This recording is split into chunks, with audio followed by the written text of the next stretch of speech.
चला प्रश्न क्रमांक 5. अध्यक्ष महोदय, प्रश्न क्रमांक 5. अध्यक्ष महोदय, वितरित केल्याप्रमाणे.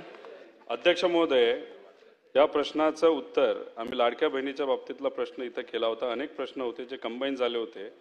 त्याच्यामध्ये एक प्रश्न होता, म्हणजे माझे तसे 3 प्रश्न आहेत. त्यातला पहिला प्रश्न असा आहे की आमच्या या माता भगिनींना तुम्ही जे लाडकी बहीण योजना दिलेली आहे ती योजना देण्यासाठी तुम्ही अंगणवाडी सेविकांचा वेळेचा वापर हा फॉर्म भरण्यासाठी तिथं केला होता आणि प्रोत्साहन म्हणून त्यांना तिथं 50 रुपये तुम्ही देणार होता.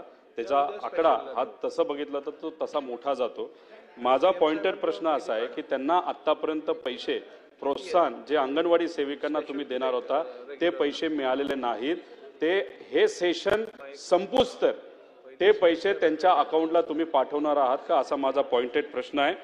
दुसरा माझा प्रश्न आहे, अध्यक्ष महोदय, आता आपण म्हणजे मंत्री महोदयांनी वरच्या हाऊसमध्ये उत्तर देत असताना असं उत्तर दिल्यासारखं आम्हाला आठवतंय की कृषी सन्मान योजना ज्या ज्या महिला शेतकऱ्यांना मिळते त्यांना तुम्ही लाडक्या बहीण योजनेतून त्या ठिकाणी त्यांचं नाव वगळणार आहात. आमचं एवढंच म्हणणं आहे की लाडकी बहीण योजना तुम्ही कोणासाठी आणली तर महिलांसाठी आणली. कशासाठी आणली तर महिलांना आर्थिक सक्षम करण्यासाठी आणली. आता याच्यामध्ये केंद्र सरकार ही कृषी सन्मान योजना का देते तर शेतकऱ्यांना अनेक अडचणी असतात. सोयाबीनचे भाव टिकत नाहीत, तिथं फर्टिलायझरचे भाव वाढलेले आहेत, खर्च परवडत नाही, म्हणून शेतकऱ्याला सक्षम करण्यासाठी तो पैसा तिथं दिला जातो. तर आमचं मत असं आहे की हे 2 योजना मिक्स न करता तुम्ही जी योजना लाडक्या बहिणीसाठी दिलेली आहे, कारण का इलेक्शनच्या काळामध्ये या महिलांना ज्यांना अध्यक्ष महोदय महत्वाचं आहे, कृषी सन्मान योजना ज्यांना दिली जात होती तो आकडा तुमच्याकडे असताना त्यांची नावं असताना सुद्धा अशा 20 ते 25 लाख महिलांना तुम्ही ही लाडकी बहीण योजना दिली. मग आता तुम्ही जर त्यांचं नाव वगळणार असाल तर कुठेतरी एक संदेश असा जातो त्यांचा वापर फक्त इलेक्शन पुरता केला. तर आमचं आपल्याला म्हणणं असं आहे की त्यांचं नाव याच्यामध्ये वगळू नये, कारण का या 2 वेगळ्या योजना आहेत आणि आमचं हे म्हणणं आहे ते लोकांचं महिलांचं म्हणणं आहे. तर माझा पॉइंटेड प्रश्न आहे की जी चर्चा आता सुरू आहे की 25 ते 25 लाख महिलांचं नाव हे जे वगळण्यात येणार आहे, ज्यांना कृषी सन्मान योजना मध्ये त्यांचं नाव होतं, त्यांचं नाव तुम्ही खरंच वगळणार आहात का ते तुम्ही वगळणार नाही, असा आमचा तिथं प्रश्न आहे. आणि शेवट आमचा पॉइंटेड प्रश्न असा आहे ज्याचं उत्तर सुद्धा पॉइंटेडच असावं असं आमची अपेक्षा आहे. इलेक्शनच्या काळामध्ये तुम्ही शब्द दिला होता, तुम्ही विविध ठिकाणी बोलला होता की 1500 रुपयाचा आम्ही 2100 रुपये हे आमच्या माता भगिनींना तिथं तुम्ही या योजनेच्या माध्यमातून येणार. पॉइंटेड उत्तर आम्हाला असावं, तुम्ही ते 2100 रुपये या अधिवेशनामध्ये करणार आहात का करणार नाही, असं उत्तर त्या ठिकाणी तुम्ही तिथं द्यावं.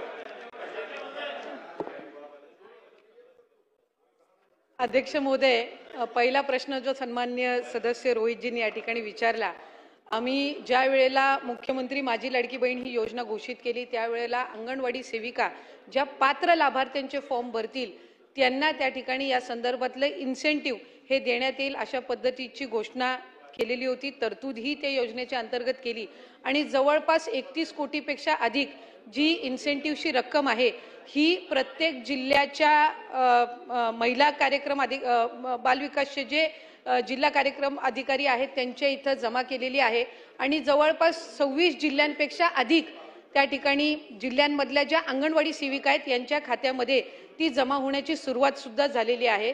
त्याच्यामुळे इन्सेंटिव्ह ज्याची तरतूद ही राज्य शासनाकडनं विभागाकडनं करण्यात आलेली आहे ती त्या संबंधित अंगणवाडी सेविकांना वितरित करण्याची सुरुवात ही त्या ठिकाणी झालेली आहे आणि ती प्रक्रिया सुरू आहे.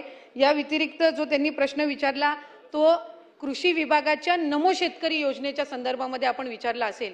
ज्या वेळेला लाडकी बहीण योजनेचा शासन निर्णय निर्गमित करण्यात आला त्यावेळेला त्या शासन निर्णयामध्येच नमूद केलेलं आहे की शासनाच्या ज्या वेगवेगळ्या योजना आहेत आणि ज्याचा लाभ हा माता भगिनी किंवा लाभार्थी घेत आहेत याच्यामध्ये 1500 किंवा 1500च्या अधिक ज्या योजनेचा लाभ, ज्या रकमेचा लाभ जर ती लाडकी बहीण घेत असेल तर ती या योजनेमध्ये पात्र होणार नाही. एक नमो शेतकरी योजना जी आहे याच्यामध्ये त्या ज्या महिला आहेत माता भगिनी आहेत यांना 1000 रुपयाचा लाभ मिळत असतो. त्याची जी वरची 500ची कॅपिंग आहे म्हणजे ती शासन निर्णयामध्येच सुरुवातीच्या नमूद केलेली आहे की किमान 1500चा लाभ हा शासनाचा प्रत्येक लाडक्या बहिणीपर्यंत पोहोचला पाहिजे आणि त्यानुसार नमो शेतकरी योजनेच्या ज्या लाभार्थी आहेत त्या साधारणपणे 5.5 ते 6 लाख आहेत. त्यांना या योजनेतून वगळण्यात आलेलं नाहीये. फक्त त्यांना 1000 रुपये हे नमो शेतकरी योजनेतून मिळतात आणि वरचे 500 जे आहेत हे आपल्या लाडक्या बहीण योजनेच्या माध्यमातून मिळत असतात. त्याच्यामुळे त्या संदर्भातलं कुठलंही वगळण्यात आलेलं नाही. 20-25 लाखचा जो आकडा आहे हा माध्यमांकडून किंवा अशाच पद्धतीने अफवांच्या इथून आलेला आहे. हा कुठलाही आमच्या विभागाने किंवा शासनाकडून आजपर्यंत तशा पद्धतीचा आकडा काही दिलेला नाही. वरुण अध्यक्ष सरदेसाई. महोदय माझे रोहितजी मी विचारतो तेच विचारतोय. अध्यक्ष महोदय माझे अध्यक्ष ठीक आहे, अध्यक्ष महोदय त्यांना बोलू दे, अध्यक्ष बोला. महोदय माझे 3 स्पेसिफिक प्रश्न मंत्री महोदय यांना आहेत. अहो तेच देतील ना, अहो, मी तेच विचारतो ना विचारतात, परत. 2100च विचारतात, त्यांना संधी तर द्या. अहो मला बोलू द्या ना. आता सगळे माझे- प्रश्न तुम्हीच विचारणार, त्यांना माझे एक 3 संधी तर द्या. स्पेसिफिक प्रश्न आहेत.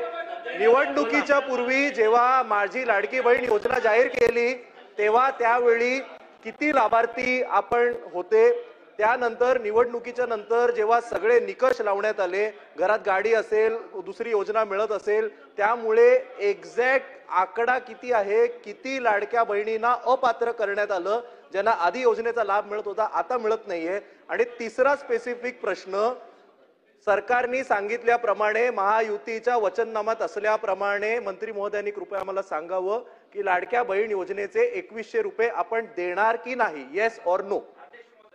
अध्यक्ष महोदय, आपल्या माध्यमातून मला सभागृहाला त्या ठिकाणी नमूद करायचं आहे की ऑक्टोबर 2024 मध्ये ज्या वेळेला आचारसंहितेच्या आधीचा लाभ वितरित करण्यात आला होता त्या लाभार्थ्यांची संख्या 2,33,64,000 सुमारे इतकी होती.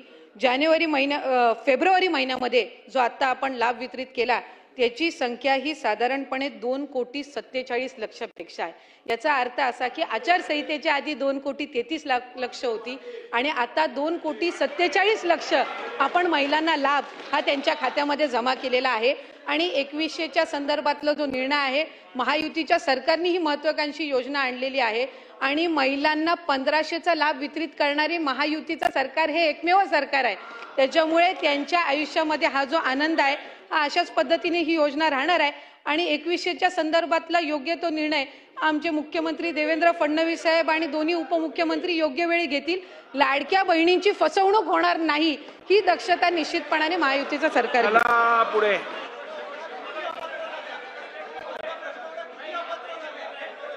चला, सगळं समाधानकारक झालेलं आहे. प्रश्न क्रमांक 6. प्रश्न क्रमांक